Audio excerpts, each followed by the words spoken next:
फूले नहीं समाते हैं। अरे भैया, ये तो वस्तुएं आज आई कल चली गई। गाड़ी आई, मकान आया, दौलत शोहरत दुकान आई, एक चली जाएगी ना। लेकिन अगर भगवान का भजन जीवन में है तो ये तो यहाँ से वहां तक जाएगा। भगवान जीवन में है तो ये कभी नहीं जा सकता। इसलिए सुखी वही संसार में है जिनके जीवन में कथा है, जिनके जीवन में प्रभु का नाम है। और प्रभु का नाम नहीं है, कथा नहीं है, तो सांसारिक कितनी भी सुविधा आपके पास है, आपको परम सुख की अनुभूति नहीं हो सकती है।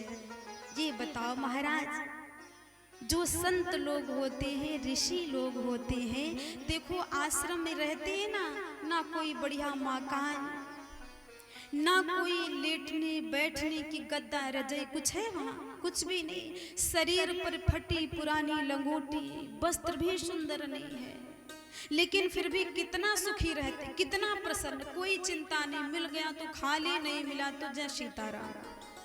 और हम घर में रहकर भी दुखी हैं, सारी सुविधा है फिर भी दुखी क्यों? क्योंकि भजन नहीं है ना, और संतों को 24 घंटा माला से मतलब, इसलिए सुखी है। सुखी कौन किए है? वो जो ये हो रहा है, इसका प्रभाव है सब। इसलिए भैया, भगवान का जो भजन होता है ना, वो बड़ी शक्ति प्रदान करता है, मनुष्य को बड़ी शक्ति देता है। क्यों? जैसे संत लोग हैं, ऋषि लोग हैं, कितना भी ठंड हो, शरीर पर स्वेटर नहीं होती है ऐसे केवल एक वस्त्र शरीर पर, क्या ठंडी नहीं लगती? नहीं, उनका जो भजन है, जो भक्ति है, वो इतना सामर्थ्य दे रहा है, इतनी शक्ति दे रहा है कि उनको ठंड टच भी नहीं करेगी, कुछ भी संसार का प्रभाव नहीं डालेगा। वो सब भगवान के नाम का प्रभाव है, इतना प्रभाव, नाम का प्रभाव। इसलिए भक्तों, श्री सुखदेव जी महाराज कहते हैं, राजन, बड़ी पावन आगे कथा वेद व्यास जी लिखते हैं समुद्र मंथन की, कि देवताओं में और राक्षसों में जो है समुद्र मंथन हुआ, उसकी उपरांत उस समुद्र से 14 रत्न निकले, और 14 रत्न में अनेक वस्तु, घोड़ा, कल्पवृक्ष, शंख, धनवंतरि वेद, मदिरा, अमृत, लक्ष्मी, तमाम सारी ने 14 वस्तुएं निकली है। और 14 वस्तुओं में से जो जिसकी योग्य है उसको प्रदान किया गया। अमृत भगवान ने विश्व मोहिनी का रूप धारण करके देवताओं को पिलाया, और मदिरा राक्षसों को। शराब किसको पिलाई गई? राक्षसों को। अच्छा, आज बड़ी समस्या है, जो लोग शराब पीते हैं, अगर उनसे शराब की थोड़ी भी बात कर दो कि ठीक नहीं है, तो कहेंगे ये समुद्र से निकली है, ये रतन है, तुम क्या जाना। रतन है, रतन को इग्नोर कर दे तो ग्रहण करेंगे।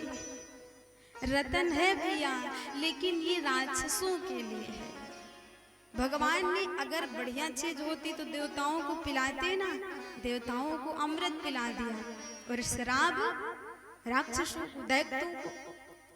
तो इसलिए शराब का सेवन नहीं करना चाहिए मनुष्य को, क्योंकि क्या आप राक्षस हैं? बिल्कुल नहीं। और शराब में तो कलयुग बैठा है, कलयुग विनाश कर देता है, पतन कर देता है। इसलिए भैया, कभी शराब का सेवन नहीं करना चाहिए। भक्तों, गंदी चीजों का सेवन करने से पहले 10 बार विचार करना चाहिए कि हृदय में कौन बैठा? भगवान बैठे ना हृदय में। कहते नहीं आत्मा में परमात्मा। तो बताओ, जब आत्मा में परमात्मा प्रभु इष्ट बैठे हैं, तो जब आप शराब पीते हैं तो आप भी पी रहे हो, भगवान को भी पिला रहे हो, तो उनको अच्छा लगेगा? बिल्कुल नहीं है। पीने से पहले विचार कीजिए कि मेरे हृदय में जो मेरा आराध्य बैठा है, जो मेरा राम बैठा है, क्या ये दारू उसको अच्छी लगेगी? नहीं। लेकिन लोग कहते हैं रतन है भैया, रतन है तो पीजिए। इसलिए भक्तों, शराब का सेवन नहीं करना चाहिए। ये राक्षसों के लिए बनाई गई, राक्षसों को पिलाया भगवान ने। ये कथा सुंदर से श्रवण की है राजा परीक्षित ने। उसके तत्पश्चात बड़ी पावन सी कथा आती है राजा बलि की, जो कि प्रहलाद के पुत्र थे विरोचन, और विरोचन के पुत्र है महाराज बलि, जो बहुत ही दानी थे। इस संसार में इतने ऐसे ऐसे दानी हुए हैं कि यहाँ तक कि महाराज बलि के जो पिता थे इतने बड़े दानी कि देवताओं ने परीक्षा लिया एक बार के, हे महाराज आप बहुत बड़े दानी हैं, तो भला अपनी आयु का दान कर दो तो जाने, यानी उम्र दान कर दो। तो विरोचन ने यानी बलि के पिता ने उम्र दान कर दिया देवताओं को। ऐसे ऐसे दानवीर हुए हैं। महाराज बलि बहुत बड़े दानी हुए हैं। उनकी दरबार पर कोई जाता है तो खाली हाथ नहीं आता है। और भैया यही सबके अंदर होना चाहिए। अगर हमें भगवान ने देने वाले में बनाया है, देने योग्य बनाया, तो अगर कोई कुछ हमसे मांग रहा है, मदद मांग रहा है, तो हमें करनी चाहिए। क्यों? शुक्रिया करो कि भगवान ने देने वालों में बनाया। अगर मांगने वालों में बनाते तो कटोरा लेकर मांगना पड़ता। महाराज बलि इतने बड़े दानी, जो कोई दरबार में आए किसी प्रकार का दान सब कुछ देते हैं। धीरे धीरे समय बीता कि 100 यज्ञ का अनुष्ठान किया तो महाराज इंद्र को बड़ी चिंता होने लगी, कहीं ऐसा ना हो मेरा इंद्रासन महाराज को ना प्राप्त हो जाए। देवराज इंद्र जो है दौड़ करके भगवान नारायण के पास पहुंचे और निवेदन किया है, प्रभु महाराज बलि जो यज्ञ करने जा रहे हैं, कहीं ऐसा ना हो आपको प्रसन्न कर ले और आप मेरी इंद्रपुरी उनको दे दे। भगवान ने कहा नहीं नहीं इंद्रदेव परेशान ना हो, बिल्कुल परेशान मैं देखूं। आज भगवान ने भी बड़ा नाम सुना है, महाराज बहुत बड़े दानी है, तो सोचा कि परीक्षा ले ले कैसे दानी है। भगवान ने परीक्षा लेने के लिए बलि की तुरंत जो है ब्राह्मण का वेश बनाया, कमंडल लिया, पीले वस्त्र धारण किए, जूड़ा लगाया और चले हैं सीधा महाराज बलि के दरवाजे पर। जैसे बलि के दरवाजे पहुंचे,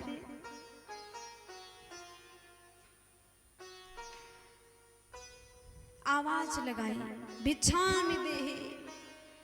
कुछ मैया लोग बातचीत कर रही है, तो कहती होंगी कि हम तो भोजन भी नहीं करके आए और आज लंबी कथा है, बड़ा टाइम लगेगा यहाँ। भगवान की कथा में बैठकर ये सब चीजों का चिंतन बिल्कुल नहीं होना चाहिए। ये सोचो कि हम इतनी रात्रि में अपने जीवन का कीमती समय निकाल कर बैठे हैं, तो व्यर्थ काहे को गंवावें। समय देखिए, जीव के पास सब कुछ है, मनुष्य के पास सब कुछ है, केवल क्या नहीं है समय। किसी से आप पूछोगे कि भैया चलो कथा सुनाओ, गांव में कथा हो रही है, तो कहेंगे क्या बतावें, समय ही नहीं है। समय की बड़ी पाबंदी। इसलिए भैया ये जीवन का जो कीमती समय आप भगवान की कथा से जोड़ रही है ना, इसको अगर व्यर्थ में गंवा देंगे ना 3 घंटा बैठे बैठे, तो बाद में पछताना पड़ेगा। इसलिए इतनी रात्रि में कथा में आई हो, दूर से आई हो, इसलिए मन भगवान के श्री चरणों में लगाओ। अच्छा, कुछ लोग कहते कथा में मन नहीं लगता, क्या करें? मन नहीं लगता, मन भागता है। वैसे भी मन चंचल है ना, ये मन बड़ा चंचल है, कैसे तेरा भजन करो, बड़ा चंचल। ये ऐसे नहीं लगेगा कथा में, क्योंकि कथा किसको पसंद आती है, कथा किसका भोजन है? आत्मा का भोजन, आत्मा का भोजन। इसलिए कथा सुन करके आत्मा को खुशी होती है, मन को नहीं, क्योंकि मन को सांसारिक मजे चाहिए। नाच नौटंकी भी होगा तो खूब लगेगा। मन को सांसारिक मजे चाहिए और आत्मा को आनंद चाहिए। तो आनंद कहाँ है? भगवान की कथा में। इसलिए मन यहाँ नहीं लगेगा, लेकिन जबरदस्ती लगाओ, और जब एक बार लग गया ना तो फिर बार बार कथा सुनने का करेगा। चलो कथा में, फिर कथा अच्छी लगने लगेगी। पहले इसको लगाओ, पकड़ के रखो, जाने ना दो घर ना जाने पावे, पकड़ के रखो मन को, इधर उधर भागेगा। लेकिन जबरदस्ती लगाओ, और जब तक मन नहीं लगेगा कथा में, तब तक इसकी चंचलता दूर नहीं होगी, पवित्र नहीं होगा। ये अपवित्र है, ये चंचल है, इसमें विकार है। और जब एक बार लग गया, एक बार शुद्ध हो गया ना, तो भगवान की कथा सुनने का बार बार इच्छा करे।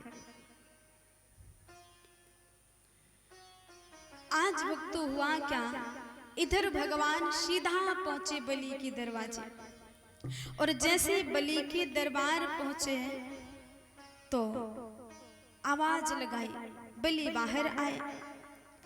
भगवान तो अपने रूप में नहीं है, इसलिए महाराज पहचान नहीं पाए। वो सोचे कोई भिखारी है, कोई ब्राह्मण है, चलो भिक्षा दे देते हैं। तो भगवान बोले, भैया हम बड़ी दूर से आए हैं और बड़ा नाम सुना है आपका कि आप बहुत दानी है। भाभी जी कहाँ जा रहे हैं?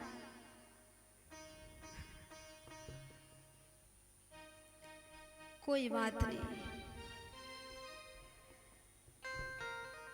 बोले गोविंद भगवान की जय।